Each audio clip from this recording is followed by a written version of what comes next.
Alright guys, welcome to my channel, Arm Wrestling Theory.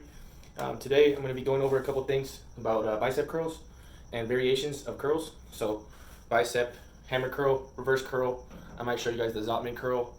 Some techniques that I do to build bicep size. So I'm not going to go into it all right now in the intro. I'm just going to go over them as I think of them.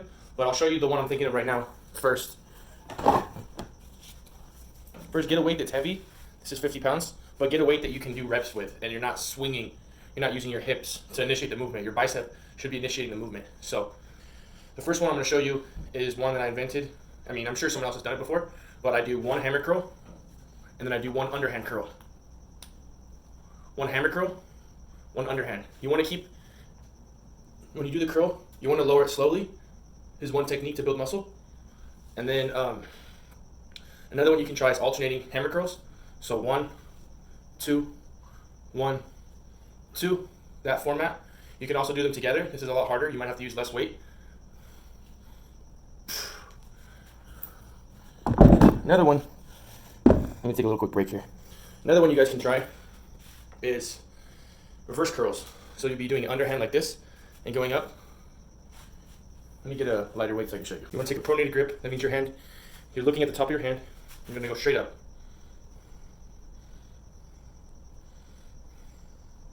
Now what this does, you have different muscles in your upper arm. You have the bicep, you have the long head of the bicep, so you have two heads, I believe long head and the short head.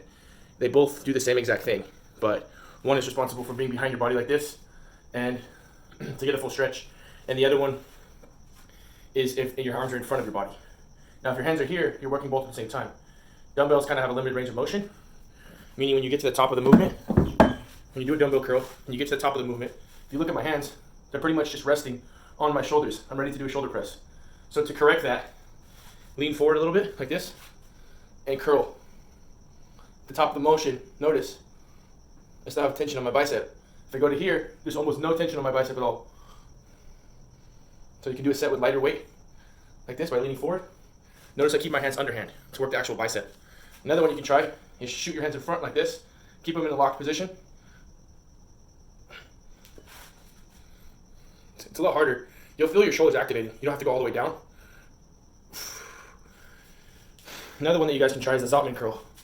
The Zotman curl, you can either start underhand like this, go to the top, reverse it, go down like this, or you can go this way. Reverse it, go under, go back down.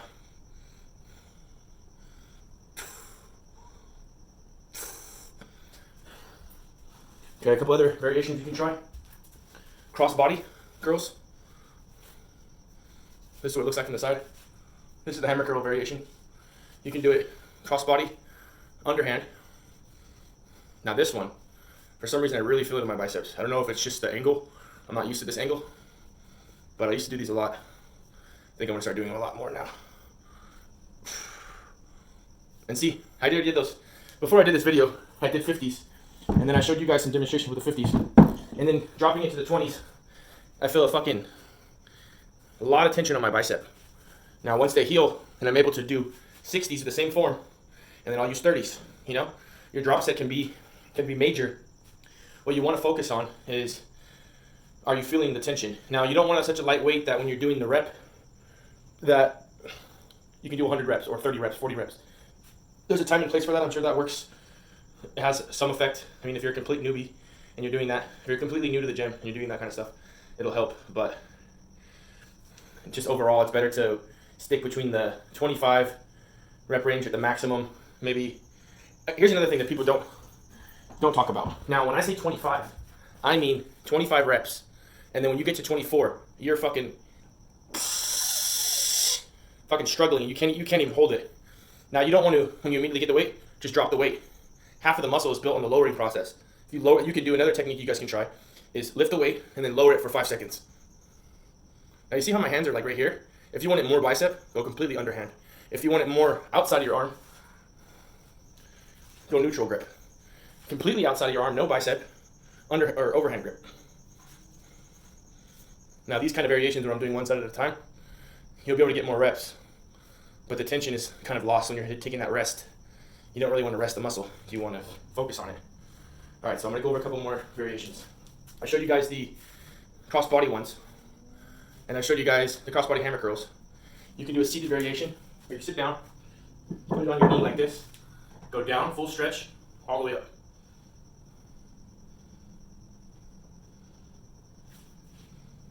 I'm going to do a couple on each side, so I'm not just working on one arm.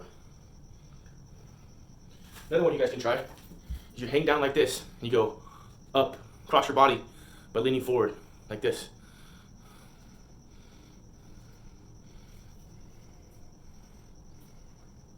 Do the same thing with hammer curls.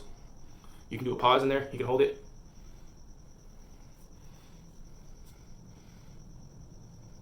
If you want to do more arm wrestling, for arm wrestling, how it would help with arm wrestling, bend your wrist like this, and when you come up, go about halfway and hold it. And you can pump out some reps right there. These little pulse reps, they don't look like anything, but when you're on an arm wrestling table, you group up with someone, and you're able to move them from here to here, the match could already be over. And see how I'm using my lat? You can train that too. You could initiate it with your lat, scoop underneath and hold it, and then do both at the same time. Those are just some variations. I mean, unless you're really focused on arm wrestling, don't worry about any of this stuff. Just worry about the curls, the regular ones I showed you. Another thing you can do for curls is change the tempo. So explode up and then lower slow. Explode up, lower slow. Or you can explode up and then switch it to hammer curl. Lower it, switch it, up, switch. See, I'm just doing random motions. I'm not really focusing on what I'm doing. I'm just switching between hammer curl and underhand, hammer curl, underhand. But I'm putting the focus, switching from bicep to brachialis or brachodialis or whatever the fuck it's called. So I'm here, here. You can do those. Now this will help with arm wrestling a lot because it's like you're starting. Notice I'm here. On the table I'm here, right? I'm going from here to here, here to here. Going into a hook. Bring that shoulder forward. Now, see if I can think of anything else I haven't said. You can do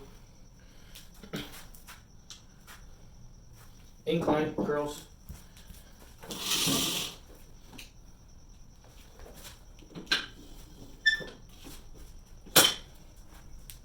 Purpose of these curls is you get your hand behind your body like this, and when you're curling, you're getting that full stretch because you're on the incline. The incline is pulling your hand straight down from behind your body, not from the normal standing upright position where it's just pulling up straight down. Now, you're laying back like this, your hands behind your body, pinch your shoulder blades together, it'll help. You feel this, right when you pinch your shoulder blades, you'll feel the stretch in your bicep. And go straight up, but don't move your elbow. Keep your elbow back.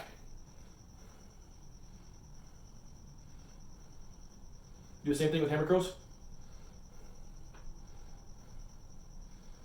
And this one really, even though it's 20 pounds, it feels like it's about 30 or 40 when you do it like this.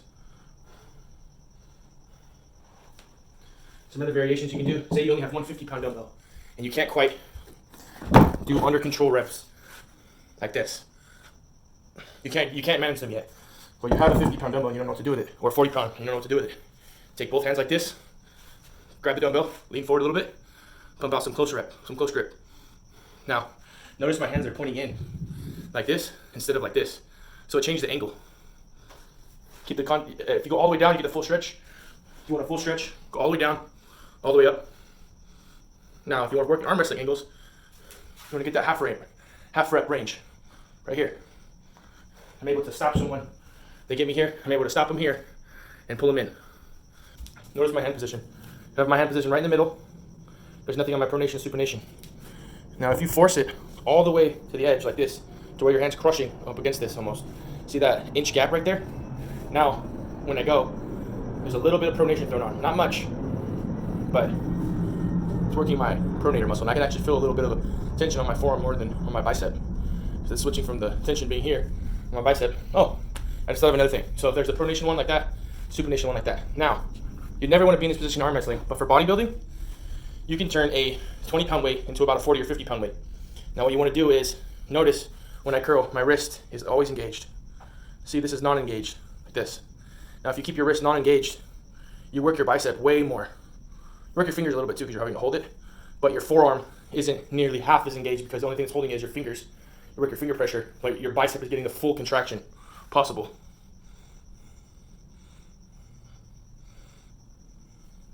So try these. Give me 10 curls like this, And it's too easy, right? You say, oh, I need to go up and wait. Kick your wrist back like this. Position you never want to be in arm wrestling, but. Now I'm going to go over a couple things. It's almost like muscle memory to me, but notice how my elbow goes forward like this. It makes the motion a lot easier.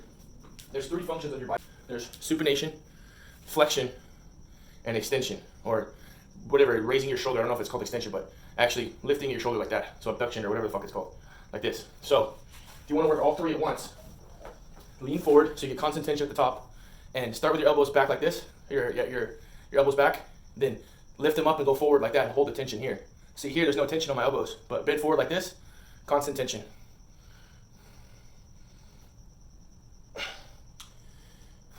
So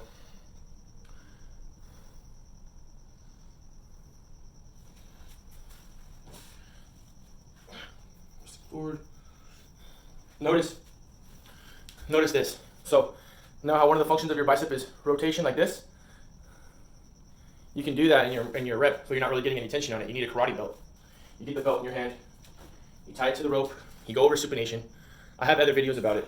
I don't have a belt on me right now. But basically, I'll show you with this rope. You take the belt. In this case, it's a. So you have the rope. You have the rope over supination. It goes over the outside of your palm right here. And you rotate in like this, and then you bicep flex in. So basically you start here and you rotate the rope up. So if I'm having the rope here, down here, I'm rotating my wrist with the tension of the thing going on the outside of my hand like this, and I'm rotating in like that, but I'm also doing a curl. So those are the functions of your bicep. So the best way to replicate it is to get a karate belt, attach it to the weight, start here, and rotate up. So you're getting 1, 2 functions of the bicep. You could get a third one if you lean forward and you raise your shoulder a little bit, because that's the third function of your bicep. But to isolate your bicep more, you can do it without rotation. Keep your bicep in the underhand position like this, and notice elbow going forward, activating that second part of my bicep. But if you really want to hit it, keep it straight, pin it to your side, and go straight up. So you're only using the bicep. Your shoulder has no involvement. Look, this is shoulder. Moving it with my shoulder. Literally doing something with my bicep, but it's more static. Keep your bicep pinned, go up. Or pin your bicep here, don't move your shoulder, and move your arm like this. That's why preacher curls are so effective. You can do the same thing with the preacher curl here like this. Basically, see where my arm is? It's in front of my body. And that's going to hit the short head of your bicep more. The long head is hit when your arm is behind your body and you do a curl. Like when I'm laying on the bench, backwards like that. So, let's finish this off with some fucking destruction of the bicep to finish off this video. So I'm going to do 4 or 5 curls like this. I'm going to do as many curls as I can like this. I'm going to switch back to the 20s. I'm going to do as many curls as I can like this, do as many curls as I can like this, and then I'm going to do as many underhand curls as I can. Then, after that's done, I'm going to take the 20s, I'm going to lean forward, and I'm going to do some of these, and that'll finish it off.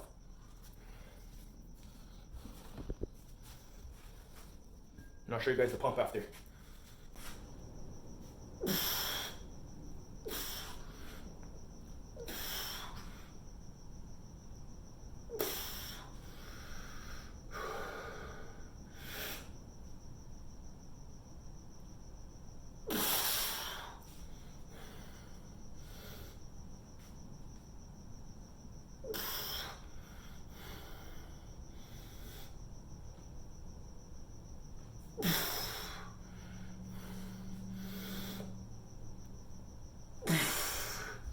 Now, to the 20s, the same thing.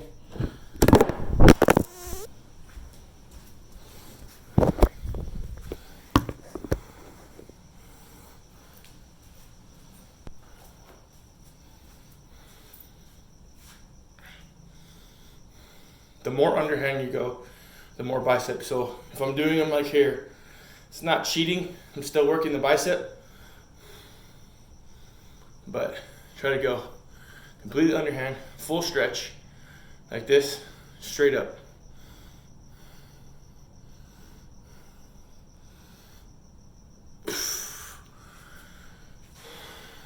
Hammer curls.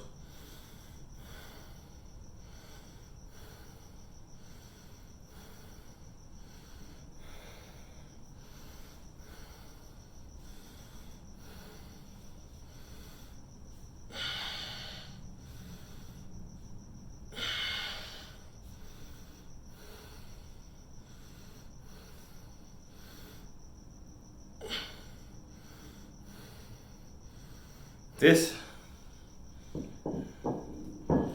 doing this one is gonna also work this part of your forearm, the meaty part at the top. So, if you want your whole arm to look bigger and you have a fucking huge bicep, and then you have no forearm development, then it's gonna look weird. Be like a popsicle.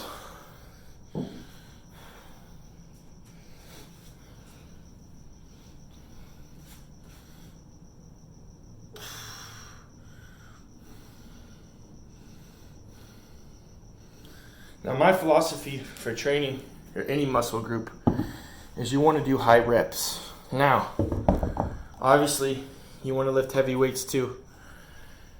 You want to test yourself. Every once in a while, I'll go in the gym and I get the 75s and I do as many curls as I can like this, as many hammer curls as I can. Then when I come home, I usually use the 40s or the 50s. Now today, I've already done a lot of demonstrations with the 50s, so I'm doing 50s and 20s. So just change up your rep scheme. If you're doing 20-pound weights, do 30 reps. If you're doing 40-pound weights, do 10 to 12. And your last rep, you need to be struggling to get it. You can barely get it. Like maybe you're stuck here and you're just fucking grinding to the top. That should be your last rep, not 10, 11, 12. Okay, I'm done. And then you just sit down. No. You need to be struggling. And then the next week, now, this is another theory that I do, but you can do this for anything. It's called greasing the groove. Get a pair of dumbbells, put them in your room, and do 100 reps every day. Say it's only 20, 30 pounds. And you could do, I could do 30. You could do 30 pounds, 10 reps. Well, then put the 30s in your room. Do 10 reps of 30, or 10 reps with the 30-pound dumbbells every day, 4 times a day. The next day, do it 5 times a day. Then let yourself rest, rebuild, do your other workouts too, and then come back to the dumbbells. The next day, do 5 more reps, 6 more. Say you can't get 10 that day, do 8 reps. The next day, rest.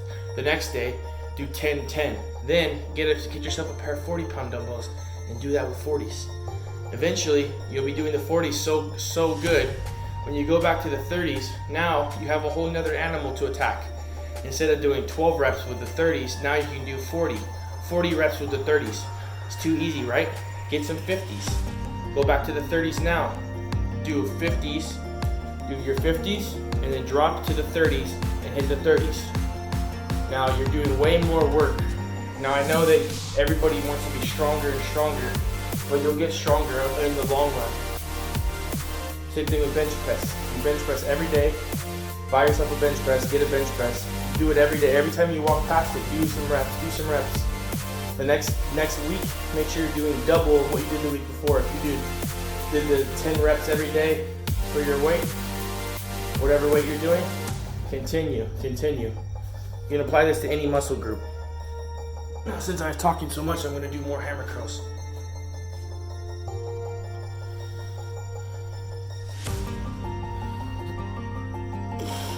Some holds, static holds.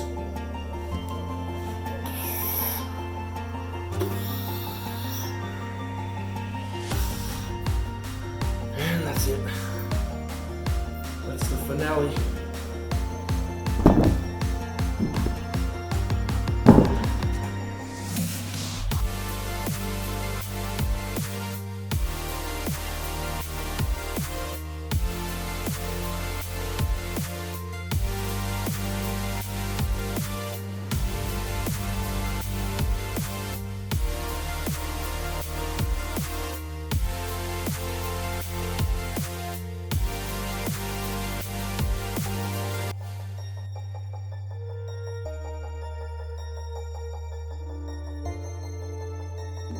Since the early days, there is a popular theory that Kreia is the Jedi Master Aaron Kai, who trained